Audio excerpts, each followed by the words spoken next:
Something I really appreciated was that there was so much empathy and understanding and flexibility from the teacher's side. So they kind of understood that it's a difficult situation for everybody. For them, they're stressed. For us, we're stressed. But if everybody is flexible and works together, we can figure it out. I was for sure afraid for my family and for other people of getting sick and not doing well, but this type of isolation also made me dig up some of my own emotions. It was really hard, but I think we're gonna push through it because we are warriors inside. So everyone is a warrior.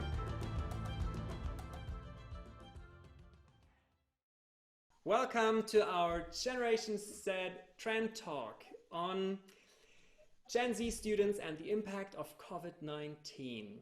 And you're not any students, you're students of physical therapy. And I welcome you to my very first, it's my premiere to have an international Trend Talk. Trend Talks is a format that I, Simon Schnetzer, a youth researcher from Germany, developed to be closer to the shifts that we currently experience due to this COVID-19 pandemic. And I'm very happy that you are here not only with us, but that you share your experiences and your thoughts, how to move on, what are trends, what are changes.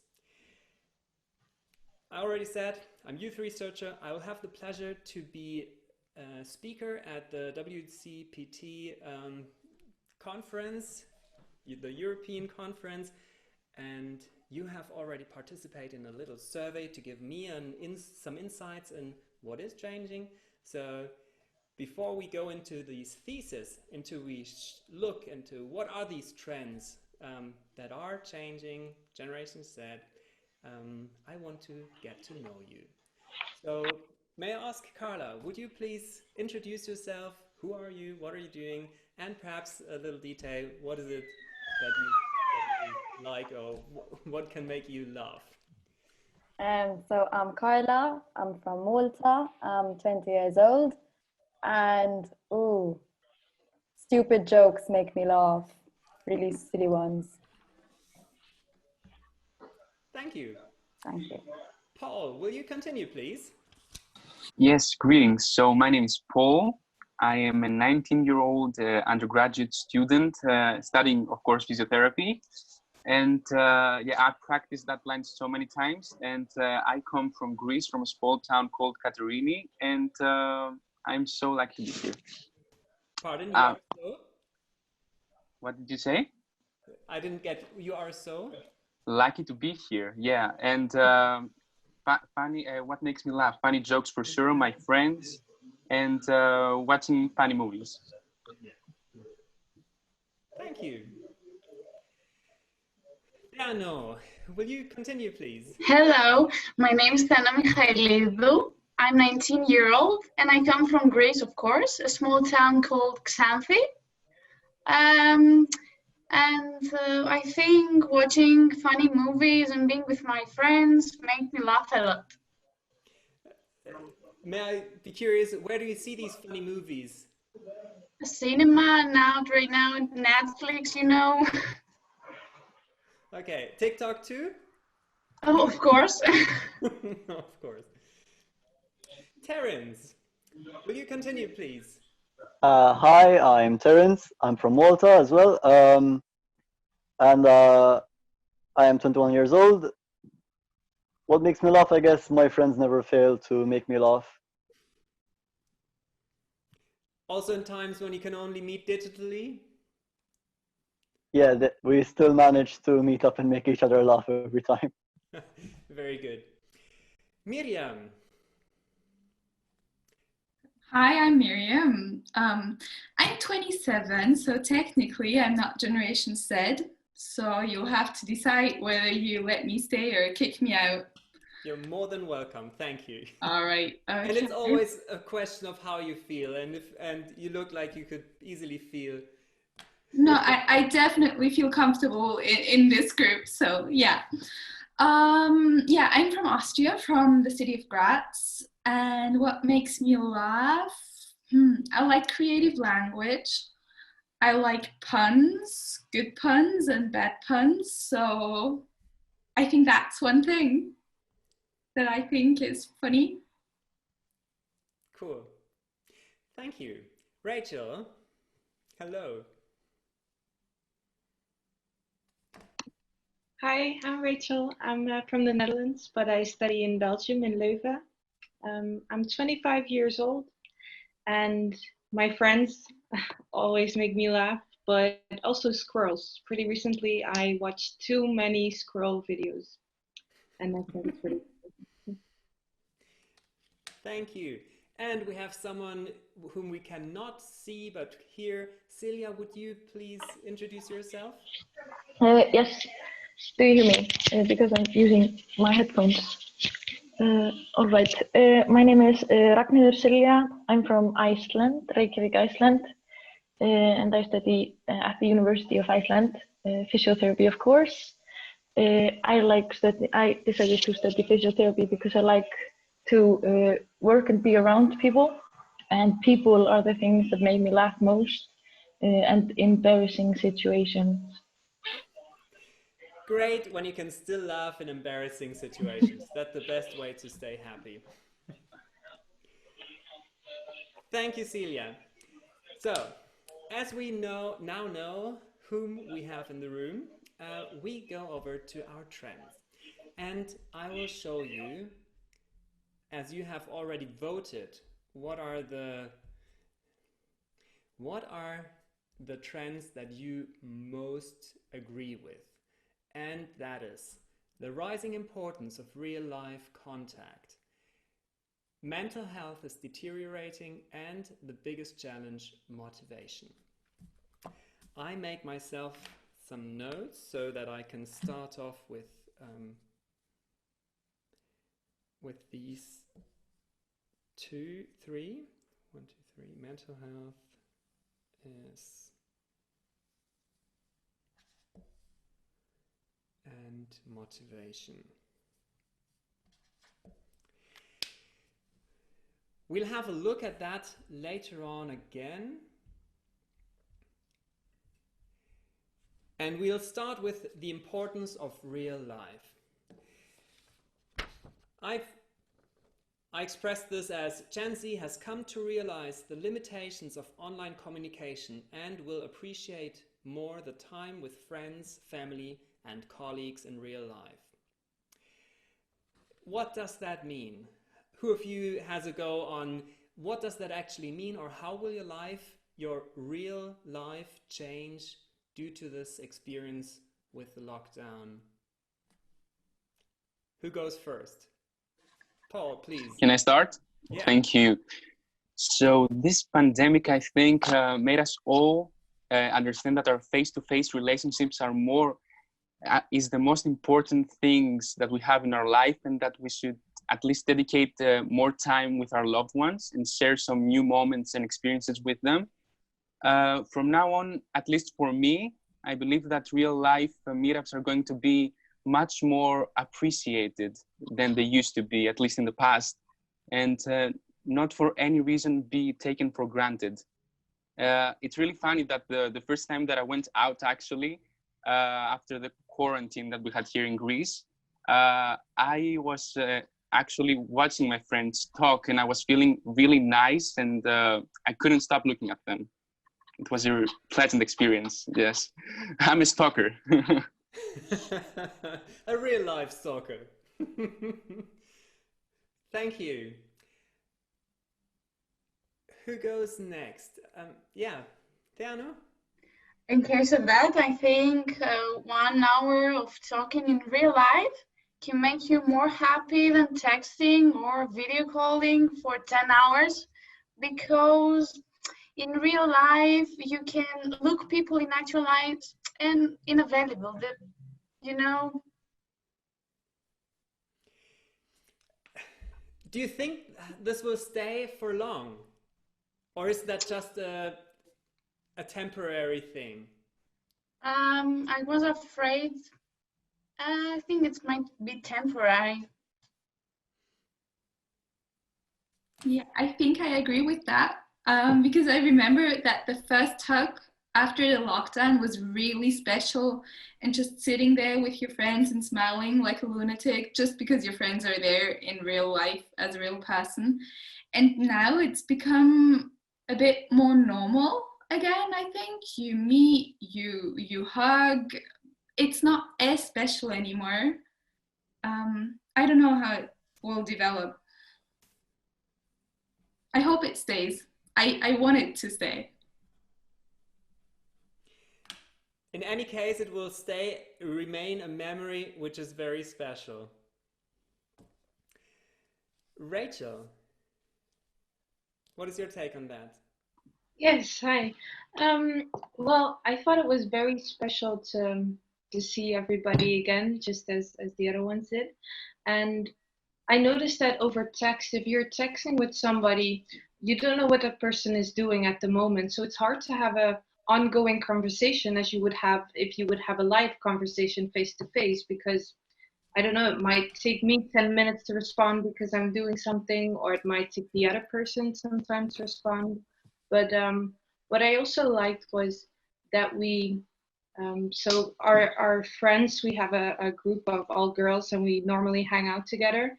And we organized a Zoom call just like this one, which was also pretty funny because without Corona, we would have never done that. And that, I don't know, created a different kind of vibe.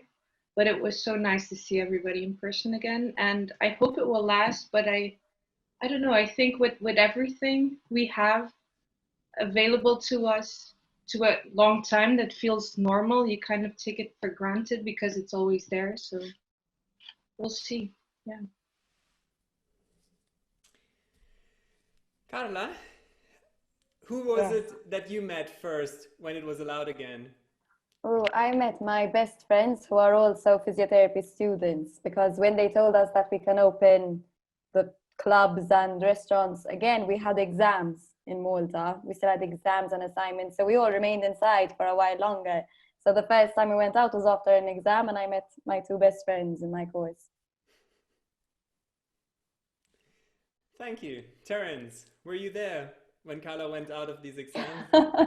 No. But I do think that from this experience, at least what I can share with my friends is that we've sort of merged both our online and our real life. For example, while before we may have went out maybe once a week or like once every 2 weeks, now we have calls in between that we've integrated into our daily lives, sort of like in the evening if we don't have anything else to do. We're hanging out a lot more through online methods, which I don't think we'd have done if this pandemic hasn't happened. So in a way, I guess it's a positive we've taken from that as a new routine, and we've gotten closer out of it. So who of the others took up more of this digital for hanging out with others as their routine, even now that you can meet again? I for sure did. We organized a lot game night parties online, of course, with games that you can use to play with your friends when you are from a distance, and it was really cool. So we still connect online for sure. Thank you. I will see if Celia is Celia correct, or is your first name different because there's way more? Okay, just use Celia. The first is Rangheider. Yeah, you kind of got it. Okay, Rangheider, please. Yes. So my take on this, I think I've gotten like I'm more able to use the social media to get in touch with my friends, because often it's hard to like organize a meetup in real life. So you can quickly call someone by like Skyping or Zooming or such things. But at the same time, the meeting in real life is, I appreciate it so much more after this pandemic. Thank you. I think it's time to move on to the next topic, which is sad but deteriorating mental health. The state of mental health of Gen Z has deteriorated severely as a consequence of the lockdown isolation, feeling alone with no one to help, and fears of the future. Who of you, well, you agreed that the topic deteriorating mental health is an issue. Why is that? Theano, please go. I was terrified when the pandemic hit us.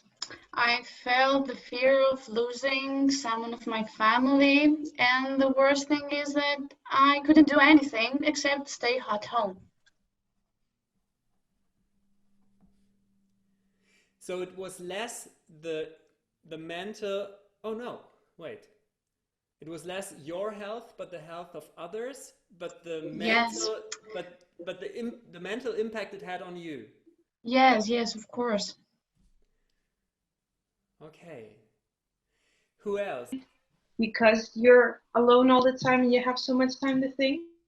And I noticed that with my fellow students as well, especially because normally you have exams and then you have a summer or holiday or time to unwind and do fun things. But all the festivals got canceled, all the vacations got canceled, just a friendly barbecue, like we couldn't do anything. So I felt like there's nothing to look forward to anymore. It's just going to be study and work here alone in my room, and that's going to be it for the next couple, we don't know how many months. So that was kind of hard to motivate myself to do something.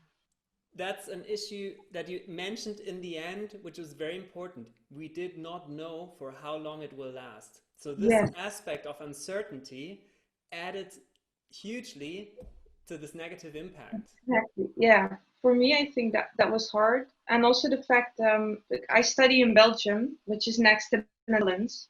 And normally we don't really have a border. So we have stores that are half in Belgium and half in the Netherlands.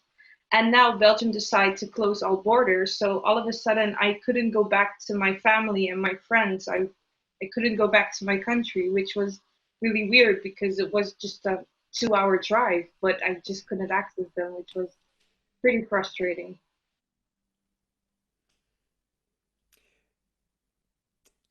Do you think, we'll continue with that, but do you think that the easiness with which you decide, well, I'll study in a different country, further away from my family, will your generation lose that? Will you say, well, it would be cool to study there, but I'd rather stay in my country to do that because I'm afraid something like that will happen again? I think for now, definitely that could impact the decision, for example, for going on an Erasmus or an internship abroad. I mean, because what you see now is that all the people got called back. So you make all these plans and preparations, and it also costs some money to go study abroad. And then you get pulled back, especially if it's for a shorter period. So I think people will definitely consider this. For example, I wanted to travel on my own this summer, just a couple days, just go somewhere. I'm not going to do that because you don't know what's going to happen. They can lock the borders within 24-hour notice, so you don't really have anywhere to go. So I personally, I think yes, and I also see it at my friends who just finished their degree now and thought, okay, let me take 1 month for traveling, and that all goes to waste now. So I think people, at least for the short time future, will definitely consider this. Thank you. Carla, will you give us your stand on mental health? Okay, so personally, I've never really struggled with mental health issues. I'm not a very anxious person, but I found myself feeling very alone, as someone else said, and I have a big family, so my house is always full of people, but it's not the same, and, you can't hug your friends. And for me, hugging is like, I feel so much better after I get a hug, and we couldn't do that. And as well, I was worried for my grandparents who were considered vulnerable people, so you have to be so careful. And I wasn't even worried for my own health in general, but my mental health went to the protection of my grandparents, for example. So I completely agree with what the others said. Thank you. I feel like a digital hug now. It sounds so warm-hearted when you say that. Miriam, what did you observe in Austria regarding mental health? Well, to start with, I wasn't in Austria when the pandemic started. I was in Lebanon on a semester abroad. And there I did experience a bit of panic, I think, when the question was whether I'll be able to come back home or whether I'll have to spend most of the lockdown down there in Lebanon. So I think that did have an impact on my mental health, in as much that it didn't feel as certain anymore or as settled in my life. There was suddenly this insecurity. And then what was also challenging, I think, was that there was this sudden lack of daily structure. You don't get up, you go to work or your internship or to uni, and then you do your work and you meet friends, but suddenly you had so much time but no real structure. And I found myself, I don't know, getting up at 12 p.m. in the afternoon and then staying up until 2 in the morning. I think that was difficult for me. But on the other hand, there were a lot of advantages. Like I got to spend a lot of time with my family, and we had a lot of lunches together and dinners and time for talking. So in a way, it also felt less alone, perhaps, because you had that, or I had that community for one.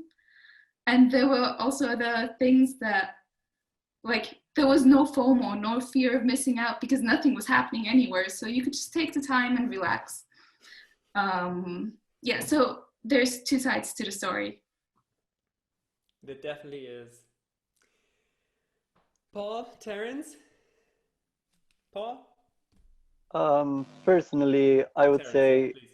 sorry, yeah, I would say it really got to me mentally. I had a lot of time on my own, and like someone else said, you're alone with your thoughts. And I am an anxious person as is, and being stuck alone with your thoughts, especially getting a constant influx of bad news after bad news. If you turn on like the news, you go on the internet, anything, it seemed like there was nothing positive going on. And it's kind of hard to feel happy or to feel content when it felt like everything was going wrong. And to add to that, you had the uncertainty of not knowing, for example, like what the next year is going to be for us, with the uncertainty of how things are going to change and what we can do to adapt.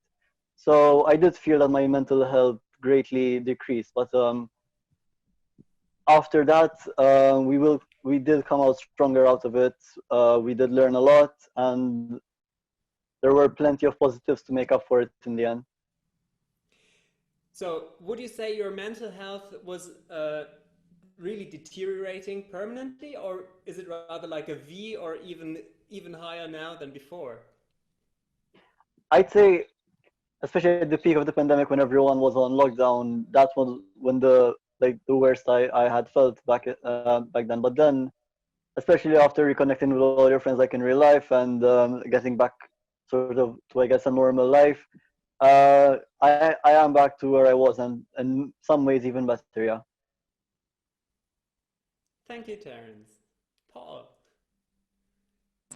So I already spoke, but I can I can elaborate.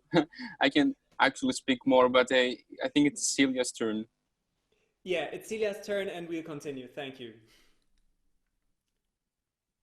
Celia, Ragnar.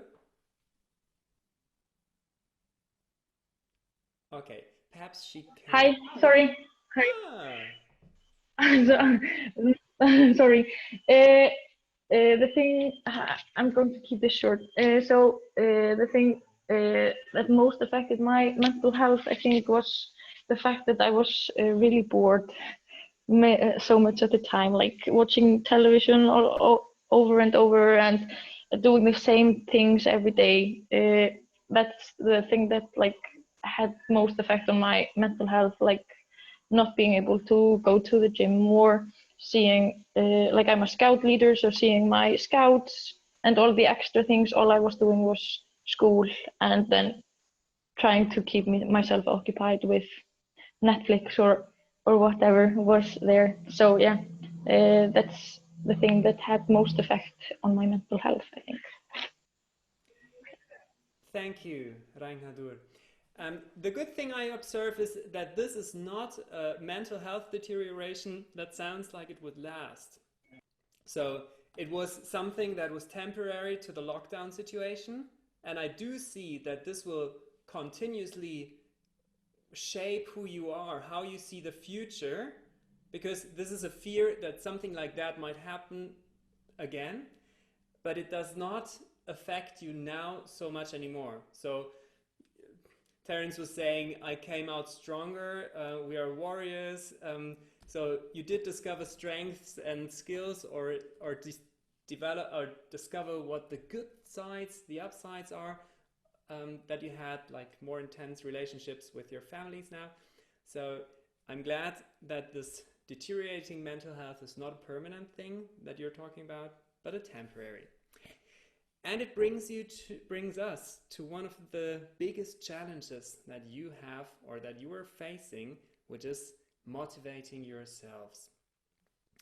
I articulated this trend as Gen Z has learned one of the biggest lessons as they had to motivate themselves to study at home by themselves, structure their days without their regular routine and without festivals or parties to look forward to as rewards.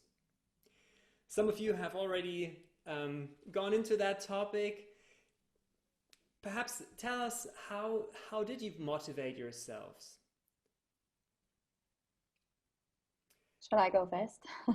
Carla, please. So I used to, I mean, we obviously had university and assignments to do. So I used to motivate myself by saying I have to do this, this, and this before I can watch TV or before I can go for a walk. So I would structure my day in terms of setting out my goals for the day. I would achieve them, and then I would reward myself with watching a film or going for a walk. That's me. Thank you. Other strategies, how to motivate yourselves in these times? Terence, yes. For me, I found that the environment had a major impact because personally, like I used to do most of my work at university in the library. I used to, like, if I knew I had an assignment to work on, I wouldn't go home. I would, after the lectures, I would go to the library and work as much as I can over there. And I associated the university environment with work, with study, and I did literally everything university related I did at university. And then when I got home, I associated that environment with winding down, relaxing, and then preparing for the next day. So for me, being stuck at home and not having that change of environment meant that I wasn't motivated because I didn't have my usual routine of going to the library to study. I was always stuck either in my room or in front of my computer, and that wasn't my normal environment of work. So I had to adapt to that and find ways around it to get back to my usual work routine. Thank you. Other experiences? Yeah, Thanu? We can't hear you. Please. I'm sorry. The quarantine was a very difficult situation, you know, although it meant I had enough time to study.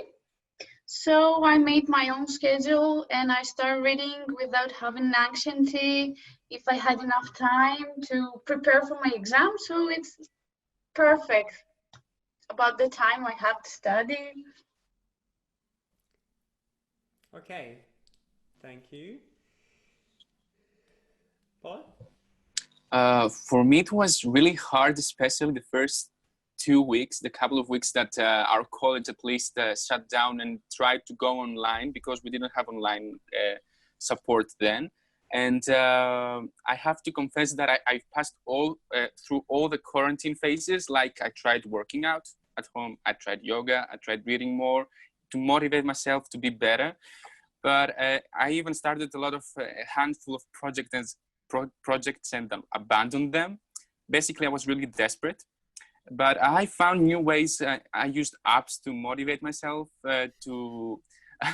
there are many apps out there, and to reward myself for all the hard work that I had to do for college, because it was like going to work every day, going to work and sleeping and watching Netflix or watching some crazy show to make me happier. And I did small things like playing video games to reward myself, and meeting up online with my friends. Very strategic approach. So you just transferred the rewarding to what is possible in these times. Very good. You can either contribute to this discussion like how you did it so far, or you can already go on to the next topic, because we will still have a lot of online lecturing for the next semester. So what is it that you continue or that you take into the next online semester to motivate you then for this? Because some of the pandemic situation we will still have if you're sitting at home and studying without being together with others in the classroom. Well, at our university, there are some learning centers open again, and as Tara's already said, my strategy is as well to do university-related stuff at the university. So now we can book a student a desk for a couple of hours to study. So I'm really planning on using that. And I also, before I go to bed at night, I would clean up my desk and make it back to a kind of an office setting, so that when I wake up, I don't connect it to Netflix or chilling, but it really looks like, okay, it's time to study. And connect with friends on Skype or something, and meet up to discuss the same stuff that we were learning. So just discuss the material online, hopefully in person this time, but that helped me out. Thank you. More ideas how you continue, Miriam? Yeah? Yeah, that was something we did as well. We just had online group meetings to study together, and it was always connected. So we got to chat and just exchange our experiences about the current situation, but then also have some time to study and do some productive work.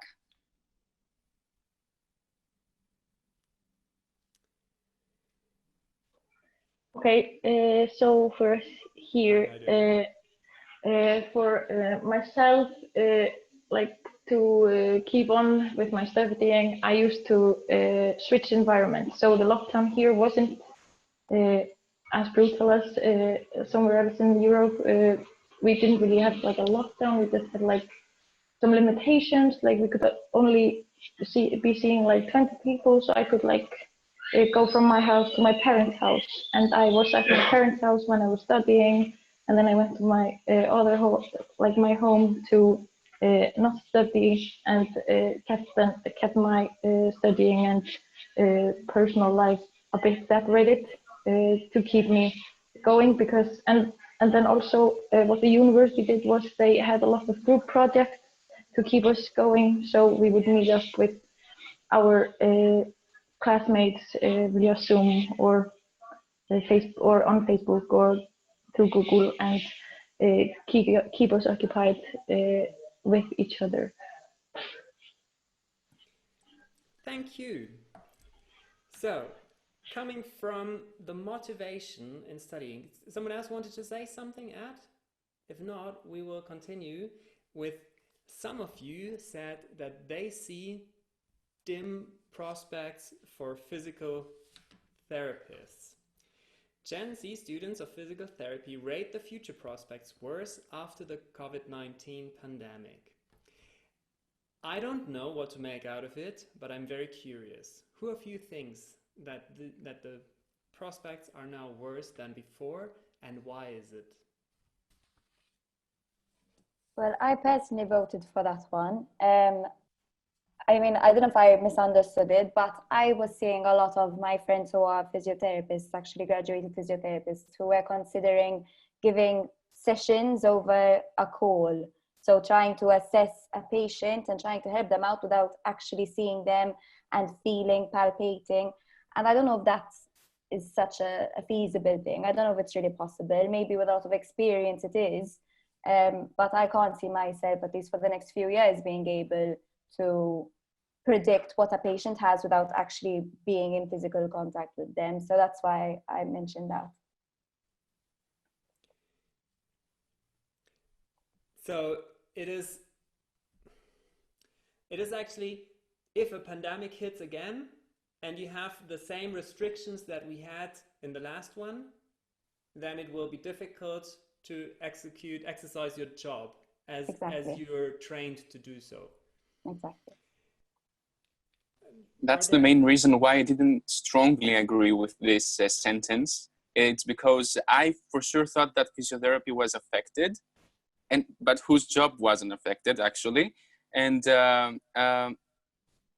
I think that I see it more with a positive view. I think that in times of discomfort and hardship, a positive view is always the best. So I believe that our future prospects with the elimination of the coronavirus, it won't be eliminated, but I think we will see how it goes, are not as dim. I think that there will be a touch of light in the near future. And because our job is to help people when they're going through any difficult circumstance that we can, of course, handle, we always used to work with people and risk our own safety and health. So I don't think it's going to be that much of a problem in the future, seeing it with a positive view. And it does not affect your decision that you want to do this job, I observed. Yes, personally, it does not. Okay, thank you. Theano, please. We can't hear you.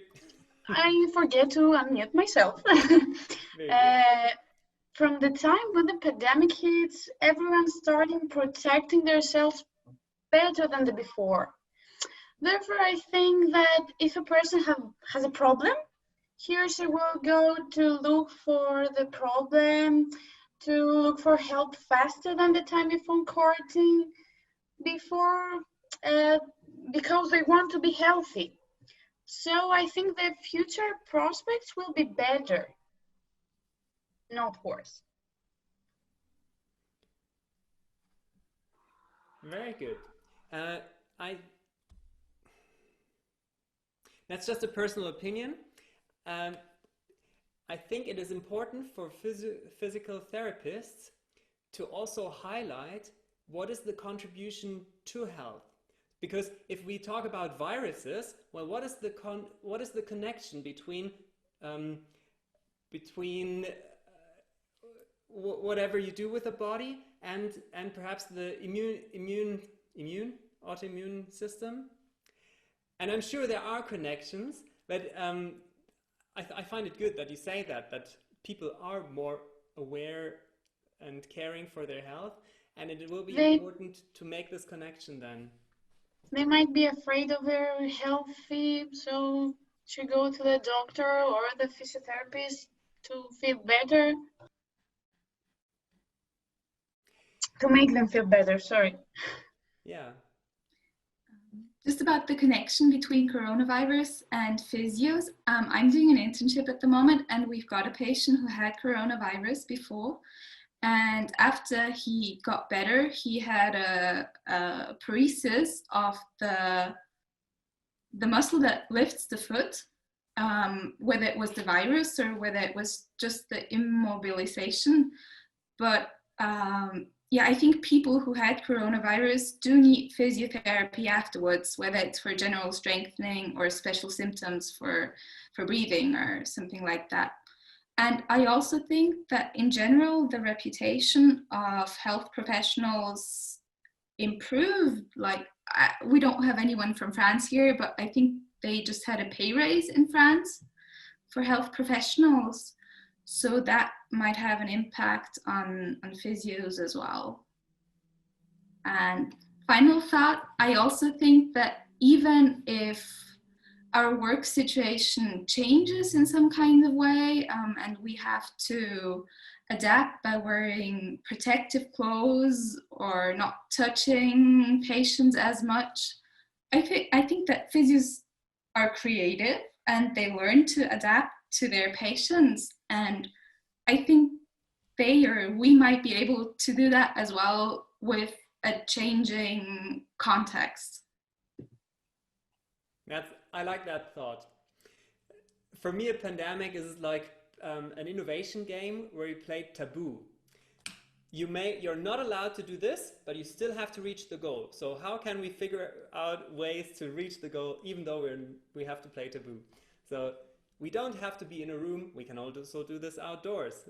If I cannot touch you, I can give you things and tools to to wiggle. Okay, well, no, very good thoughts. Thank you, Miriam. Other thoughts about that? About the prospects of physiotherapists? I have a thought. Thank you. So what I think is going to be a good influence on physiotherapy is that we will have to adapt more to physiotherapy through the internet, which will give more people access to physiotherapy, like persons who live in rural areas. Like here in Iceland, we have many small towns, and in many small towns we don't have physiotherapists. And I think by adapting to this coronavirus, maybe many therapists will be more able to help those in need in those rural areas.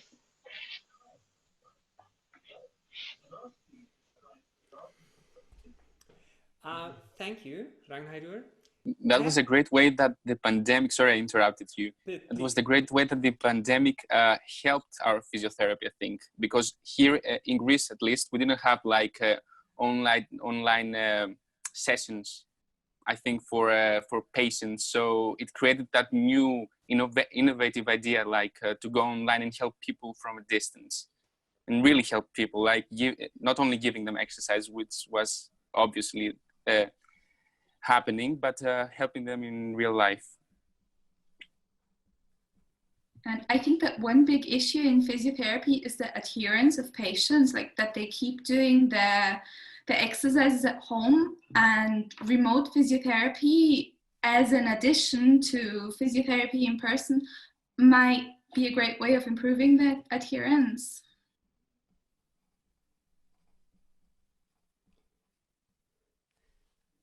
Thank you. That's a good thought. And that leads me to a question. What is the role of university to teach you that? Or is it up to you to come up with these ideas? Or should there be something like, remote therapy, or how can you, or new formats for that? Like, is that a task uni has, to come up with courses, how to be more flexible or how to be adaptive to these situations? Hi, I think that's always kind of the role of a university, to try to, I don't know, give stimuli to your students, to make them creative, put them in a position where they want to think about new things. And I really hope that they would include online sessions, and also the privacy issues that might come with online sessions. So we still have to be very cautious with sharing online information. And I think that's a big deal in practice right now, but it's not really discussed that much at university. So I hope that this will change that, and will as well take it more online, and maybe more creative solutions, and hopefully some, or it could also change how some therapists treat their patients. Like, some use a lot of hands-on treatments, as where hands-off might also be a good possibility. So yes, I hope that university will take this into account. Sounds also like a good topic for a thesis, no? Like going around and collecting best practice, how to be creative and innovative, because people have already made these experiences and developed these practices. Yes, right? Definitely. Yes, I think that would be a very nice study to check out. Yeah. And you could meet up again and do this in like an international survey thing. Let's go big immediately. Yes, let's do it. Why not? Yes, why not? We'll start Well, tomorrow. We'll start tomorrow. yes, if somebody wants to do this, please send me an email. I'll help out. Let's do immediately the privacy issue. You have each other's email addresses. Is everyone who's in here okay with using that for continuing with this research on best practice? Please, hands up. Yeah. And Rachel gives written consent. Very good. And Ragnar too. Okay, well, if you do that, I'm very happy, and that would be a very valuable result of this trend talk. We're not at the end yet, but very close to it.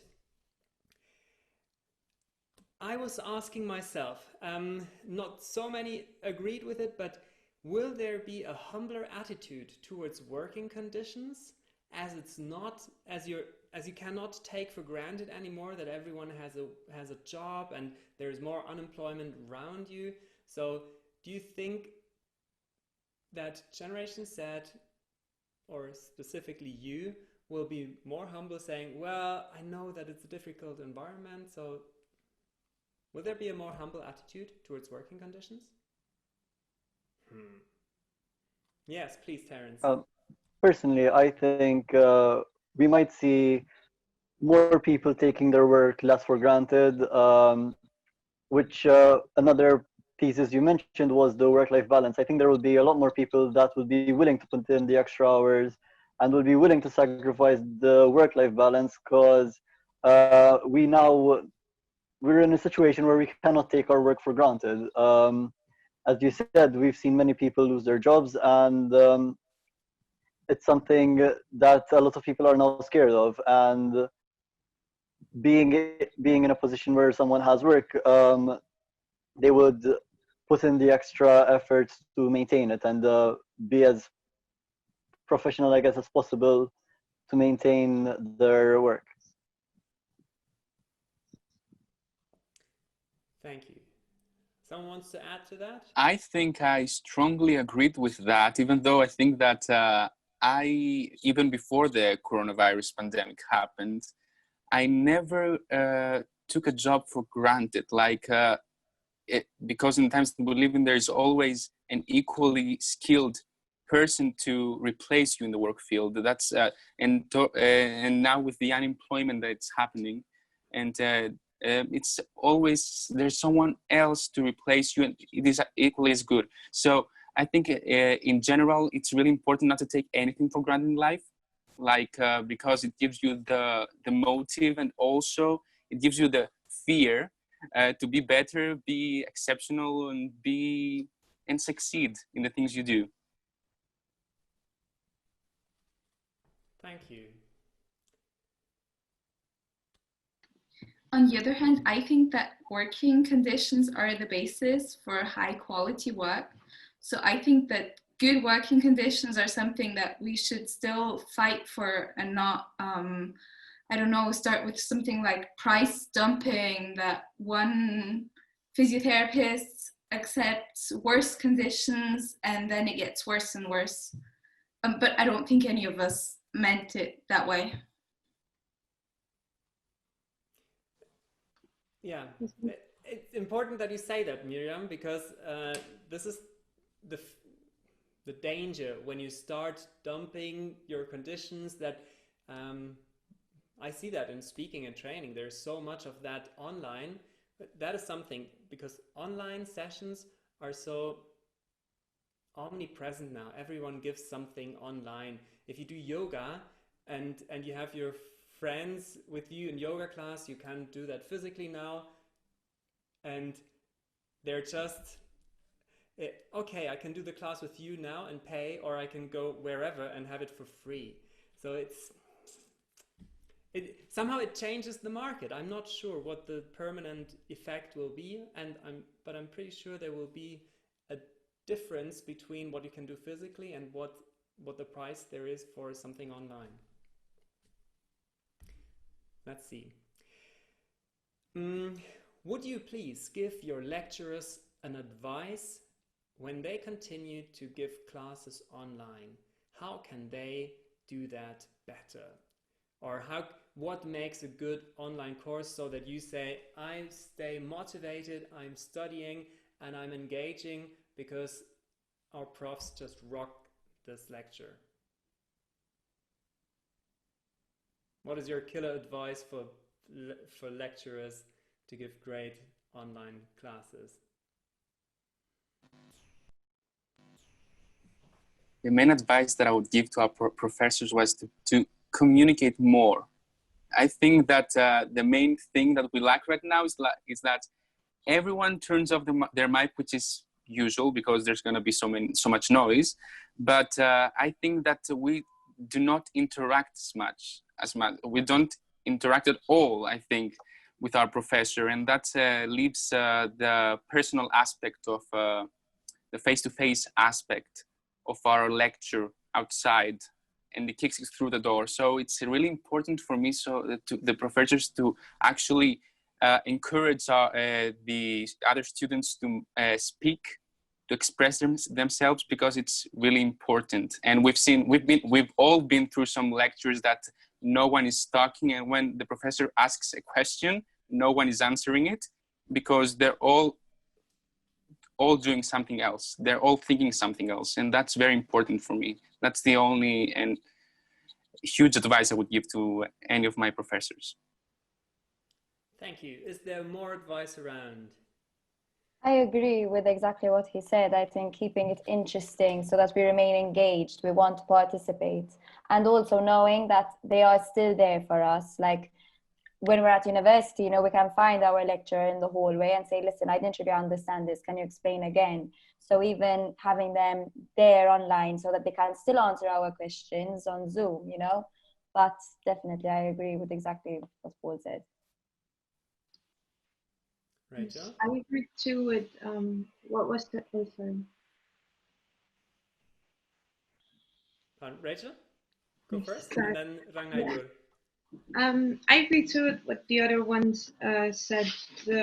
Keep us engaged and keep it interesting. And for me, I also noticed some teachers were really busy because they also are in a lot of boards of the hospital. So obviously they had a lot to do, which caused them to upload the lectures in bulk. So we had a couple lectures at once, which is so you have all the freedom when to watch these lectures. You only know that you have exams in 3 or 4 months, which for students makes it very easy to just postpone it.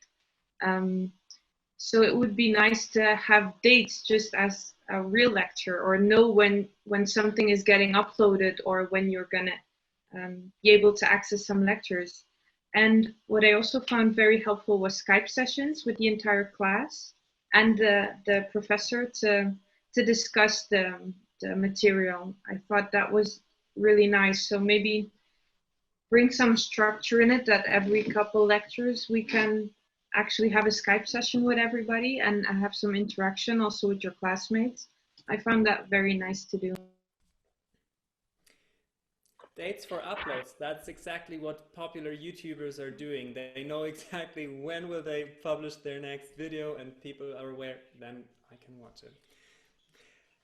Okay, can I yes, Ragnar, comment real please. quick? Okay, so what I found working best for me during this pandemic was when teachers uploaded their lecture beforehand, and we would watch them alone, and then we would meet up in a Zoom call, or maybe they could meet up in small groups, like we were 30 in one Zoom call, and we don't get to discuss a lot. But if the teachers would give them time to meet us in smaller Zoom calls after we watch the lectures, and being able to discuss what we need to discuss, I think we would get progress more. Yeah, I hope I made myself clear. Yes, you did. Okay, I have to leave. I'm sorry, I can't participate anymore. Thank you for letting me be a part of this. Yeah. And okay. You will be involved in the research project following Yeah. this. Okay, Of course. we're all the best to you. Bye. Thanks. Bye. The others, please stay tuned. We have a very short finishing with what are the good things that you take from this pandemic experience, because we don't want to finish with an all things are bad. We've now contributed to lecturers so that they know how can they improve their lectures, their classes, so that you're not only engaged, but will be very good physical therapists. So what is it? What are the good things, the learnings that you take from this pandemic experience?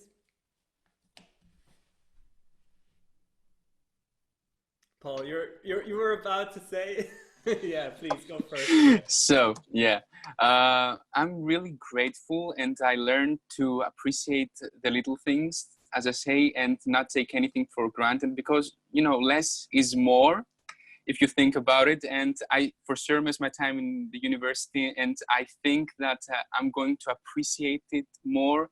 And when we start again, I don't know when, with real life lessons, and I'm gonna be more positive. I learned how to study on my own and research things, because I was in the first year of college, and it was really difficult. And that's all I can take from this pandemic.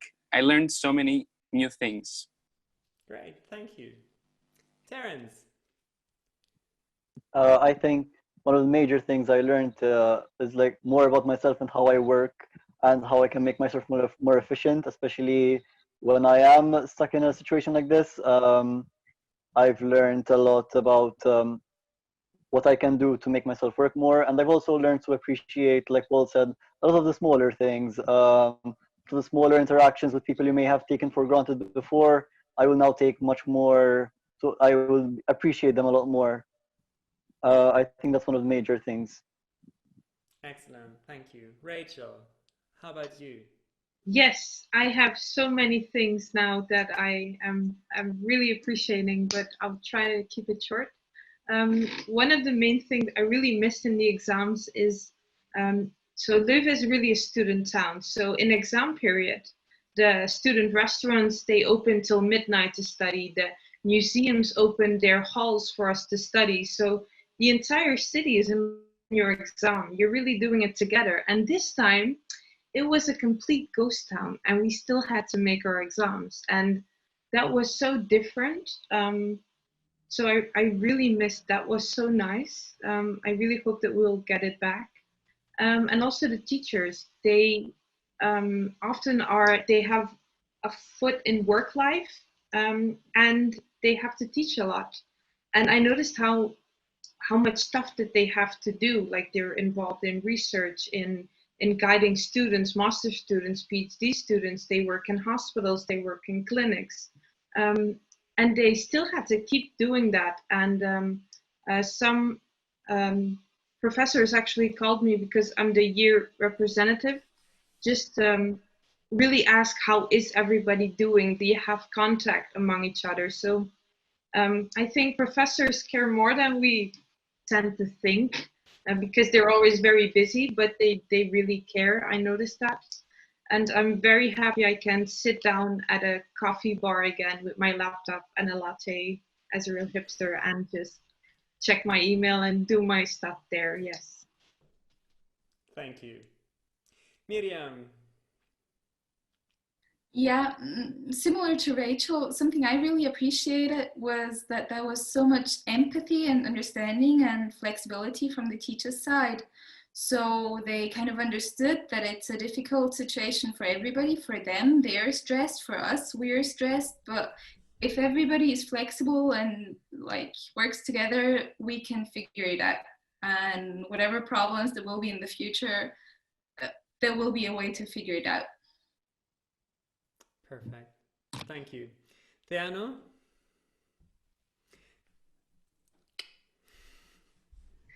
I agree with all of them. I be more patient from them. It's something weird that's happening now, and I hope I want to go back to my college, to meet my friends, to meet Paul from the distance. weird. I want to meet all my friends again, my teachers, to go to classes, everything.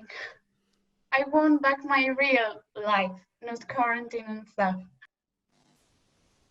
That smell of the library was amazing. That's the thing I miss the most. Going to the library and smelling all the books. Carla, and what is it you, besides the hugging? Yes, the hugging. Definitely what the others said. I think it was just so unexpected, and no one in the world thought that this was going to happen. And all of a sudden, we were all experiencing it together. So I think we're all going to appreciate going out to a restaurant and going out to the beach and meeting our family and friends. But I think something that we're all going to appreciate a bit more, and even the community, we've realized, is how much more appreciation healthcare workers have gotten, physiotherapists and doctors and nurses. I think people have really realized that without them, we don't have a community, and these people continue to work and they continue putting their life on the lines. And I think that now people are starting to appreciate that more. You know, I think only when people are put in a position when they are sick, that's when they appreciate it. But I think for the first time in a long time, the whole world started to appreciate our profession and all the healthcare workers in the world. So that's definitely something that we got out of this as well. Yes, there's more clapping from my side. What a beautiful finishing. Thank you. For everyone who's watching now, not live here in our session, but on YouTube, this is the end. Thank you for joining us. Yeah, thank you for joining us, and bye-bye. Thank you so much.